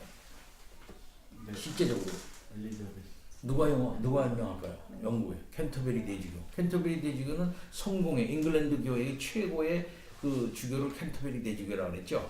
그럼 캔터베리 대주교 누가 유명할까? 영국 지금 여왕이지만 영국 왕이 하겠죠. 예. 근데 지금 개혁파에서는 그거를 있을 수 없는 일이라고 말하고 있는 거예요. 무슨 소리야? 우리 총회장을 갖다가 우리가 선정해야지. 그렇게 하는 거란 말이죠. 자, 그러면은 우리 주교와 39개조 보세요. 주교 39개조. 에드워드 6세 때에 개선된 주교 임명 제도를 그대로 개정할 것을 굳이 재확인합니다. 주교 제도에 대해 개의지가 없음을 의미하는 것 아닐까 추측할 수 있습니다. 주교 제도를 뭡니까? 계속 유지하죠. 이 성경에는 그렇기 때문에 교구제도로 딱 돼 있단 말이야. 그 교구제도로 딱 돼 있는 것은 그 정치 문제는 캐토릭을 완전히 그 개혁하지 못했다. 이렇게 말할 수가 있겠죠. 교회 정치 문제는 완전한 개혁이 안 됐다. 이렇게 말할 수가 있다 이 말이죠. 주교 제도가 있단 말이지. 그럼 생각해보라. 만약에 우리가 이 여기 성당 고성의 주임 신부가 있어요. 주임 신부를 누가 그러면 딱 이렇게 대하는 거야. 고성면장. 아니 고성면장이 아니라 여기 말하는 누가 하겠어? 주교가 하겠지. 주교. 여기 본당 신부가 있고 본당 신부에 주교가 있고 주교 위에 대주교가 있잖아. 그렇잖아. 대주교에 뭐가 있어요? 추기경이 있는 거야. 추기경이. 그러면은 대주교가 주교를 하는 거야. 주교가 또 누구를 하는 거야. 본당 신부를 임명하고 그렇게 할 거 아니에요. 그럼 뭐가 돼? 교회에 모이는 교인들은 뭐야? 핫바지지. 우리 신부님을 우리가 선정을 못하고 말이야. 이건 무슨 위에서 낙하산으로만 내려오면 이거 어떻게 되는 거야 이거? 이렇게 되는 거겠지요. 네? 근데 장로교는 뭐예요? 자기 목사를 어떻게 해? 장로회와 당회와 노회와 관계 속에서 잘 이렇게 해가지고 선정을 하죠. 그죠? 그러니까 함부로 노회에서 보낸다고 해가지고 받는 것도 아니야. 장로회는 봐요 한번. 교인들이 보고 살펴보고 오케이 해야 돼 그것도. 응? 그래서 교회에서는 그 공동회의를 통해서 이렇게 결정을 하는 건 아닌가 최종적으로는요. 그렇죠? 공동회에서 결정해서 이제 하나님께서 목사님을 노예를 통해서 우리들에게 이제 위임받아 오시게 되는구나 하면서 그 위임 절차를 교인들의 공동회의 선거를 통해서 확인한단 말이에요. 예, 이걸. 근데 이제 공동회에서 부결이 되면은 하나님께서 저 사람을 우리 교회에 목사로 세우지 않았다는 것이 그걸로 결정되어지는 거지. 위에서 뭐 주교가 이 교회 맡으셔야 뚱대로 나 대주교가 오라고 그래가지고 저 공보니까 너희들 아무 말 하지 마. 교인들 알았습니다. 뭐 신부님 이게 아니란 말이에요. 예. 그러니까 이제 장로교의 그 원칙이 아주 대단히 획기적인 것이에요 당시로는. 네, 진짜 말이죠. 이거 원리를 잘 살려서 교회 정치를 잘 해야 할 것인데 그래서 안 되지. 자, 그 다음에 좀 넘어갑니다. 그 밑에 없어졌어요. 뭐가 없어졌습니다. 죽은 자의 부활을 아직 일어나지 않았다. 죽은 자의 영혼은 이 생을 떠났으며 육체와 함께 죽거나 함께 잠자는 것이 아니다. 천년설이라 불리는 이단들 모든 사람이 한참 지난다 해서 구원받지 않는다. 이런 엄밀한 점, 이 종말론에 관해서는 싹 없으니까 없애버렸단 말이에요. 이거는요. 예. 그다음에 사유재산을 인정하지 않던 제세례파의 가르침을 거절했다. 이건 잘한 거고요. 39개조에서는 무슨 연유에선지 신자의 부활과 내세에 대한 언급이 없습니다. 신앙 고백서에 그게 없다는 건 조금 이상하죠. 부활과 내세에 관한 언급이 39개조에서는 다 없어졌다 이 말이에요. 이렇게 성공의 신조가 부족해. 교회 정치 문제라든지 뭐 이런 많이 부족한 면이 있는 걸 볼 수가 있어요. 그러나 그 큰 간을 보면은 성공의 신학이 49개조로 나타났고 49개조가 39개조로 이게 한 과정이 있긴 있지만 그러나 큰 각도에 보면은 칼빈주의 신학을 그래도 어느 정도나마 좀 이렇게 영국적 차원에서 합류하고 있다 이렇게 말할 수가 있겠어요. 아시다시피 지금은 복음주의 신학을 성공의 신학자들이 지금 풍미하고 있습니다. 존 스타트 성공의 신학자입니다. 그다음에 제임스 패커 성공의 신학자입니다. 그다음에 알리스터 맥그레스 성공의 신학자입니다. 그다음에 지금 요즘 문제되는 MPT의 그 문제를 일으키고 있는 제임스 던, 그다음에는 또 엔티라이트 알죠? 새로운 그 바울 신학에 대한 새로운 관점으로 해가지고 문제를 많이 일으켜서 칭의론의 문제를 일으키고 있는 그 엔티라이트 같은 사람, 이 사람 다 성공의 신학자예요. 성공의 신학자. 성공의 신학자들이 아까 얘기한 것처럼 행위 문제를 좀 열어놨다고 볼 수 있죠. 아까 얘기한 행위 문제를 좀 열어놨기 때문에 칭의론 문제에서 엄밀하지 못한 이런 면을 드러내고 있다 이렇게 볼 수 있어요. 그래서 지금 칭의론 문제로부터 시작이 돼가지고 바울 신학에 막 엄청난 논쟁이 지금 신약계에 지금 불고 있고요. 우리나라도 그걸로 인해 가지고 기각변동을 막 하고 있습니다. 사실. 그래서 여담으로 얘기를 하자면은 세계의 신약계 신약 교수라고 말하면 신약계가 두 쪽으로 쫙 갈려 있어요. 두 쪽으로 쫙 갈렸는데 하나는 뭐냐면은 샌더스 견해라고 하는 것인데 그 견해를 따라서 한 이 새로운 관점, MPT라고 그래. 새로운 관점을 받아들여 가지고 이제 바울 신학을 새롭게 하는 그런 사람들, 이런 사람들로 한 구성이 되어져 있는 거예요. 요게 이런 사람, 그런 파가 하나 돼 있고 그걸 반대하는 그 종교 개혁적 이신칭의 신학을 받아들여 굳게 지키면서 전통적인 종교 개혁적 신학을 받아들여 가지고 그걸 굳이 계속 개선해 나가려고 하는 그 사람들, 그 사람들. 그다음에 중도파, 뭐 이런 면도 일리가 있다. 요거는 너무 지나치게 루터 의견의 이신칭의를 지나치게 본 루터의 이 컴플렉스를 너무 많이 받아들이고 500년간 루터의 이신칭의 그것만 너무 정했다. 그것만은 아니다라고 주장하면서 중도파가 있고 세 파로 나눠져 있어요. 지금 세 개 신학파가. 제가 보기에는 이쪽 MPT 문제를 얘기하는 문제가 약간 있긴 있어요. 그러나 또 루터의 이신칭의가 그 로마서의 핵심이다. 그다음에 모든 바울 신학의 핵심이 이신칭이다. 이것만 너무 주장한 나머지 루터의 이신칭의 이상을 넘어서지 못하고 있는 그것도 약간의 문제를 갖고 있어요. 이것도요.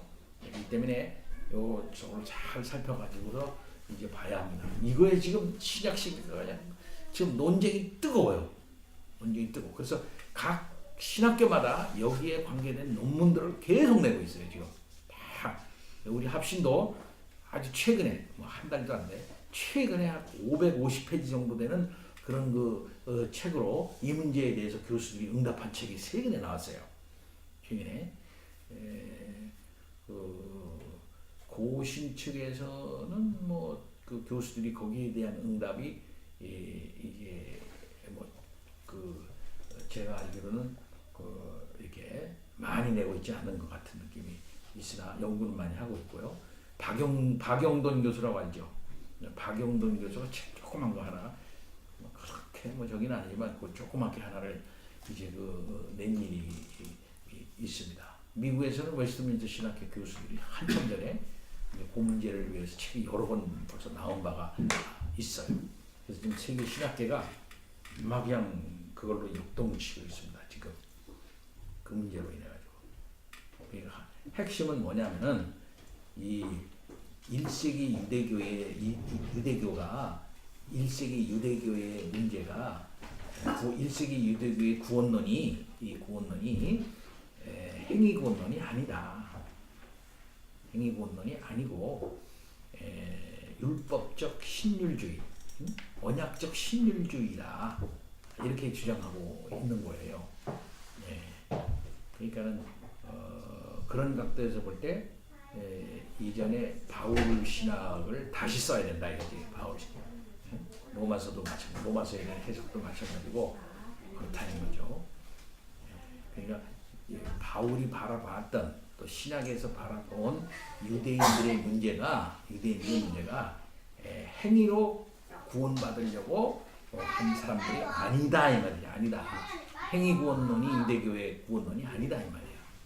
이게 이제 샌더스가 그렇게 당시 1세기의 그 문헌들을 다 나름대로 조사했다 그러면서 발표한 책이 이제 나왔어요. 우리나라에도 좀 이제 최근에 또 이제 번역을 하고 있고 거의 번역이 맞춰졌는데 그 샌더스가 그걸 주장을 하고 그것은 세계 신학계의 폭탄과도 같은 책이 돼버리고 말았어요. 왜 그러냐면 세계 신학계가 어디에 기초해서 이렇게 발달해 왔냐면 독일에 그 독일 신학이 주도했죠.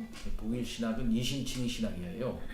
이신칭의 신학은 루터의 신학에 기초되어져 있던 것인데 너무 루터의 영이 강한 나머지 그걸 벗어나지를 못했다. 루터의 영향을 벗어나지를 못했다. 이게 얘기를 하면서 이제 거기에 문제를 걸고 넘어지는 사람이 많이 있는 중에 이제 여기 샌더스가 거기 도와주는 책을 쓴 거예요. 그러다 보니까 아까 얘기한 바대로 유대교의 문제는 행위 구원이 아니다. 행위로 이 율법을 지켜서 구원받으려고 했던 사람들이 아니다라는 거지. 이 사람의 결론은. 그러면 뭐냐? 그건 뭐냐면 언약적 율법주의에 있었던 사람들이다. 이게. 언약을 지킴으로써 율법을 지킴으로써 언약을 계속 공고히 하고 그를 이렇게 하려고 했던 하는 사람이 이들이지 그 율법을 지켜서 구원받으려고 했던 사람들은 아니다. 다만 율법을 하나하나 잘 지켜서 하나님과의 관계를 더 확실하게 그것으로 확인하려고 했던 사람들이었다. 이렇게 주장한 거예요. 언필칭 굉장히 매력적이죠. 아주 매력적인 주장을 하게 되네. 예. 그럼으로써 종교개혁 신학인 이신칭의를 허물기 시작한 거예요. 그러니까 지금 우리가 이게 공부하지만 종교개혁 신학에서 말하고 있는 행위로는 안 되고 하나님의 믿음으로 된다. 하나님이 주신 성령의 믿음으로 된다고 하는 믿음을 강조한단 말이죠. 법정적 믿음을 강조한다. 법정적 칭의를 강조한다. 그런데 이 법정적 칭의론에 기초한 이 종교개혁 신학을 기초로부터 흔드는 결과를 낳고 말았다 이 말이에요. 이게 MPT가. 그렇기 때문에 심각한 논쟁이 지금 벌어지고 있어. 아니 거의 그래서 이제 우리나라 신학계 교수들도 이것을 어느 정도 받아들이느냐 안 받아들이느냐에 따라서 입장이 이렇게도 되고 저렇게도 되고 이런 대로 지금 변하고 있어요. 그래서 바울 신학을 이제 보려면 잘 지금 봐야 돼. 이 사람이 지금 MPT를 받아들이는 사람이냐 안 받아들이는 사람이냐 이걸 가지고 잘 이렇게 봐야 돼. 대표적으로 김세윤이 같은 사람은 김세윤 교수 알잖아요. 김세윤 같은 사람 조금 받아들인 사람 같아. 내가 본 책을 읽어보니까 거의 한 3분의 1은 받아들였어. 그걸 받아들인다. 그래서 최덕성 교수라는 사람이 비판하기를 유보적 칭의론을 주장한다. 이렇게까지 얘기가 되어지고 있는데 때로는 최덕성 교수의 견해가 굉장히 좀 이렇게 극단적일 수도 있는 면이 없지 않아 있는 면도 있어요. 그러나 그가 말하는 말 자체는 종교개혁 신앙인 건 확실해. 최덕성이 법정적인 의미를 강조를 하니까요. 그래서 완전히 뭐 근데 그것이 이제 신학자들의 본문 해석 논쟁으로 가고 본문 해석 논쟁으로 막 본문 해석을 어떻게 하느냐의 문제가 걸릴 거 아니겠어요? 그걸로서 막 전문적인 신학학자들이 막 논쟁을 하면서 논문을 막 발표하고 있고 그거에 따라서 이제 그 파급되어지는 바 교리 논쟁으로 가야 될 거 아니야 그다음에 그래서 교리 논쟁으로 가서 이제 그 다음 단계의 조직 신학자들의 논쟁이 막 시작되고 있죠 지금. 우리는 뭐 종교개혁 신학을 받아들이는 사람이니까 늘 제가 설교 때도 얘기하고 그렇게 하지만 법정적 칭의론, 하나님이 한 번 칭의해 준 사람은 그 칭의는 영원하다 해야지. 한번 칭의해 준 거 한번 중생시켜 놓은 다음에 한번 중생시켜 놓은 다음에 마음에 안 들면 중생 취소야. 너 중생시켜 놨는데 담배 피잖아. 너 중생에 술 처먹었잖아. 너 중생했으니까 가늠했잖아. 너 중생했으니까 조금 나쁜 짓 했으니까 취소다 임마. 다시 천국에 올려놨다 다시 지옥으로 떨어뜨리고 말이야. 이런 짓을 하나님은 안 한다 이거야. 우리 그렇게 믿는다는 거죠. 예? 하나님은 원래부터가 그의 작정하심을 변함없이 실현시켜 나가시되 시간 속에서 작정은 시간 외에서 시간 밖에서 하는 일이에요. 시간 내에서 하시는 건 섭리야. 그렇죠? 시간 밖에서 영원전에 하나님이 작정하신 것을 그것은 선택이 안에 있지 않습니까? 예정과 선택이 시간 전에 한 거예요. 그것을 시간 속에서 이루어지는데 그 섭리하심이 있어요. 그 섭리하심을 이루시어 나가시는 데 있어서 하나님은 그 작정하신 것을 꼭 완벽하게 하나님의 뜻하는 대로 이루시는 하나님이시다. 한 번 뜻하신 것을 하나님은 변개치 아니하시고 끝까지 이루시는 하나님.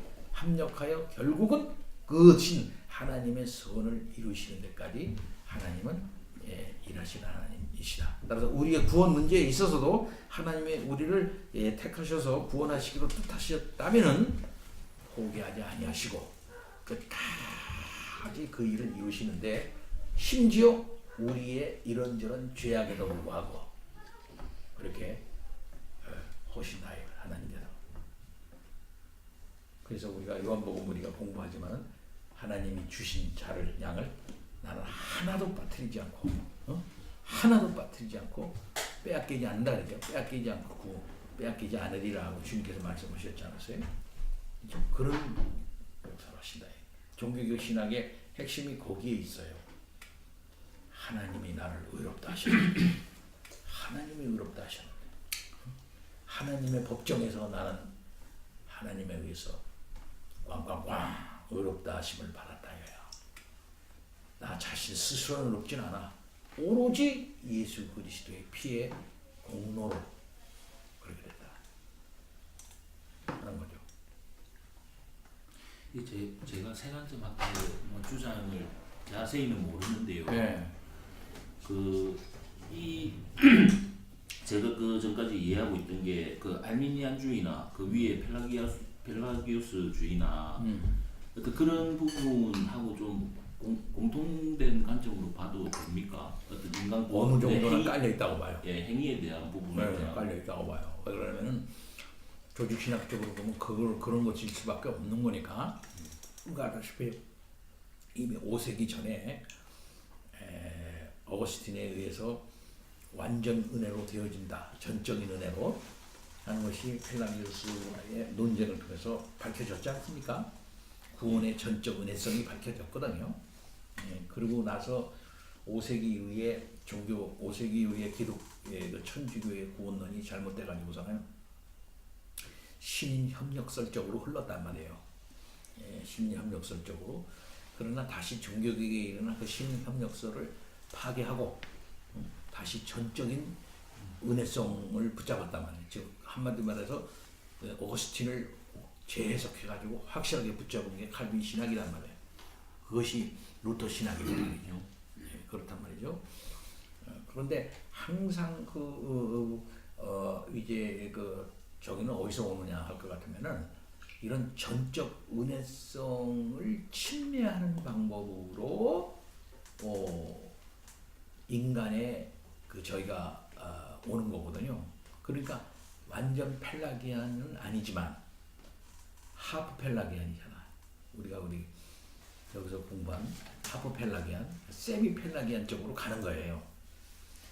그 세미 펠라기안으로 가니까 결국은 하나님이 한 95% 하시고 95% 아이고 우리가 뭐 그냥 있을 수 있나? 우리가 좀 보태야지. 응?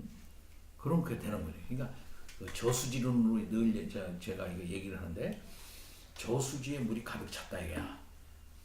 그 다음에는 저수지에서 수원지로 갔다 이거야. 수원지로 가가지고 집집마다 이제 하수도 파이프가 잘 연결돼 있다 이거야. 집에는 수도가랑이 수도 꼭지가 다 돼 있다 이거지. 근데 수도 꼭지까지 물이 와 있다 이거지. 누가 틀느냐는 데 문제가 있다 이거지. 이걸 틀어줘야 물이 나올 게 아니냐 말이야. 그 틀어주는 건 네가 틀어야지. 그걸 틀 수 있는 능력이 인간에게 있다고 보는 거예요. 인간에게. 그건 뭐냐면은 하나님과 하나님의 은혜에 반응할 수 있는 능력이 인간에게 기본적으로 있다고 전제하고 있는 겁니다. 그러니까 엄밀한 의미에서 이것은 신협력설적인 면이 있는 거예요. 인간은 근본적으로 하나님의 형상이 되어져서 그 인간의 원래의 그 모습 속에는 하나님을 이해하고 하나님을 선택할 수 있는 근본적인 능력이 아직은 타락했다고 하지만 어느 정도 있다고 보는 거예요. 그게 그걸 원이라고 그래요. 캐톨릭에서는 원의가 있다. 인간에게는 원의가 있다는 거예요. 원의는 파괴되지 않았다고 보는 거예요. 이게요. 그 원의를 갖다가 잘 이용하는 거지. 요거를 잘 발달시키고 고양시키고 좋은 영양을 공급하고 그러면 커져서 이게 나갈 수 있다고 보는 거예요. 여기 자연신학입니다. 이게 자연신학.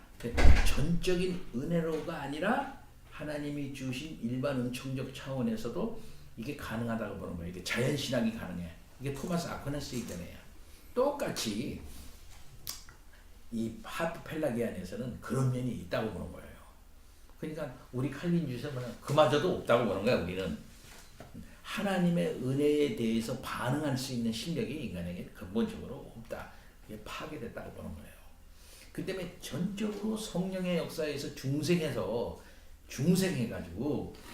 하나님의 이 외부로부터 오는 신호 그거를 갖다가 판독할 수 있는 능력이 내 속에서 나는 것이 아니라 성령의 역사에 의해서 재생되지 않고는 안 된다고 보는 거지. 그런 면에서의 무능이거든요. 우리가 그런 면에서의 무능이에요. 그런 면에서 우리는 능력이 없다고 말하고 있는 겁니다. 그런 면에서 우리는 전적으로 부패되었다고 말하고 있는 거거든요. 전부 망가졌다 이게 전적으로. 그러니까는 하프 펠라기안도 문제가 있는 거죠. 그러니까 근본적으로 하프 펠라기안이즘이나 그다음에 펠라기아니즘이나 거기서 거기가 되는 거지 결국은. 응? 그러니까 지금 제가 이제까지 공부한 바로는 천주교는 하프 펠라기아입니다. 그다음에 또 알메니안도 하프 펠라기안에 가까워요. 그런 면이 있어요. 그러니까 아까 얘기한 것처럼 저수지에서 수도꼭지까지 왔는데 틀어야 된다 이게야. 왜 안 틀어? 틀면 물 나오는데 틀면 물 나오는데 왜 안 트니까 물 못 먹지? 틀 수 있는 능력은 있는데 왜 안 트는 거야? 문제는 너한테 있지. 이렇게 보는 거죠.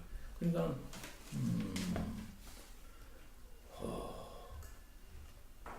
결국은 제한 속죄도 거부하는 거고 결국은 만인구원설적으로 가는 거죠. 그러면 좀 그러니까 MPT는 제가 하프 펠라기안에 거의 유사한 하프 펠라기안에 거의 유사한 모습으로 갈 수밖에 없다. 이렇게 이제 보고 있는 거죠. 이 수도꼭지를 트는 것 자체가 율법적 행위고 그게 언약으로 들어가는 그렇죠. 언약이라기보다는 뭐 자기가 율법적으로 이렇게 순종하고 선택하고 결정하고 디시전하는 디시전 하나님 계속 하나님의 말씀과 저기 자기가 디시전에 나가는 거야. 결정에 나가는 거야. 그럴 수 있는 능력이 인간에게 근본적으로 있다고 전제하고 있는 거죠. 그건 사법행각이 아니죠. 이거는 이미 5세기에 이미 5세기 전에 이미 오거스틴과 고대에 이미 문제가 끝난 문제라고요. 이거는요. 그리고 칼빈에 의해 가지고 완전히 그 규명이 된 그런 것이. 거기에 대해서 알미니우스가 저기를 제시한. 근데 이제 미국으로 건너가 가지고 신학이 알다시피 조나단 에드워드 이후 조나단 에드워드 신학도 문제가 좀 조금만 있다고 보는데 조나단 에드워드는 그래도 칼빈 신학이 그렇게 서서 1차 어웨이크닝, 1차 대부흥 운동을 주도하고 미국 교회를 칼빈 신학에 입각해가지고 이렇게 어느 정도 공고히 한 면에 저기가 있어요. 그러나 그 이후 점점점 미국 신학이 엄밀하지 못한 방향으로 흘러가면서 이제 세미 펠레기안 한쪽으로 이제 흘러가요. 지금은 거의 그렇게 됐다. 이렇게 말할 수가 있죠. 그래서 복음주의, 미국의 복음주의가 거의 그 세미 펠레기안적 알미니안적인 입장으로 이제 하고 있다. 대표적인 게 그거예요. 뭐냐면 같으면 빌 브라이트가 이제 CCC의 그 전도방법 그런 겁니다. 동그란 결단에 그림이 2개 있잖아. 예수님이 밑에 있고 네 의자에 앉았으면 네가 왕하냐. 근데 예수님 마음에 모시면은 예수님이 네 마음 안에 와가지고 너를 다스리고 그렇게 되면 모든 문제가 해결돼. 근데 네가 왕이 돼가지고 예수님 밑에 있지. 그럼 뭐 다 일이 꼬여 안 돼. 아무것도 안 돼. 그러나 진짜 네가 예수님을 마음에 모시고 예수님을 왕으로 모시고 예수님께 복종하고 딱 그런 네 인생이 바뀌는 거야. 어떻게 어느 그림을 내놓어? 이걸 내 저걸 내. 결정하란 말이야. 결정하고. 근데 성경은 뭐라고 말합니까? 결정할 능력이 나한테 없다고 말하는 거야. 결정할 수 있는 실력이 나 스스로는 없다고 보는 거야. 성령에 의하지 않고는 그게 안 돼. 성령에 의하지 않고는 어느 누구도 예수를 주라 시인할 수 없다고 말하는 것이 성경이고 켈빈주의예요. 그렇기 때문에 그렇게 결정하라고 막 들이하는 거는 압박일 수 있어요. 양심을 압박하는 것일 수 있어요. 어떤 면은 성령이 하실 일인데. 그러니까 우리 칼빈주의나 장로교에서는 콜링 안 한다 그랬죠. 콜링. 눈 감으세요. 손 드시기 바랍니다. 그런으로 나오시기 바랍니다. 여러분을 위해 기도해 드리겠습니다. 안 한다 그랬죠. 그거는. 왜? 성령님께서 하시게끔 그걸 놔두기 자유롭게. 그래도 다 되니까. 인간의 어떤 자기적인 걸로 되는 게 아니라는 걸 알기 때문에. 그래서 나도 성도 많이 했어요. 나 이거 하겠습니다. 내 마음에 예수님 모시고 이거 하겠습니다. 이거 하겠습니다. 그렇게 하겠습니까? 거짓말 아닙니다. 진짜 그렇게 해야 됩니다. 확실히 그렇게 한다. 예, 그렇습니까? 예, 그러면 예수님 모신 겁니다. 영접 기도합니다. 기도합시다. 그러고 난 다음에 예수님이 나를 구원하셨습니다. 저를 구원하셨습니다. 이렇게 했단 말이야. 실제 그러냐 이 말이야. 실제. 응?